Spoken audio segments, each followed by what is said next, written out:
Welcome to the Learning Pines YouTube. We hope this video helps. You start by preparing Backup Config, CFG and AutoExec, CFG to a safe folder so you can restore settings if needed. Once backed up, close Cs2 and exit Steam to prevent file locks or Steam Cloud from overriding changes. Now navigate to the game's CFG location or the user data profile folder. This is where the active config files live. Make sure you have administrator access to delete or move files. Once you see config CFG, you're ready for the first actionable edit or removal step. You now remove or reset the configs. Rename config CFG to config backup, CFG, or delete it to force CS2 to regenerate defaults. If you want a partial reset, open config CFG and remove custom binds, sensitivity, or exec lines that load other files.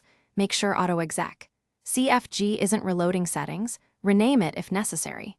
Also check file properties and clear read-only, otherwise Windows can block deletion. Once changes are made, leave Steam closed until you complete the next You finish by restarting CS2 so the game regenerates default config files. Once launched, verify key binds, sensitivity, and video options to confirm defaults or to reapply only what you want. If settings immediately revert or your old config returns, make sure Steam Cloud was disabled for CS2 and that the original file wasn't synced back.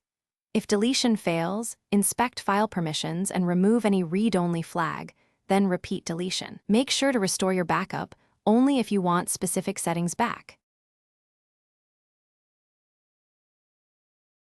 Thanks for watching. Consider subscribing if we helped you.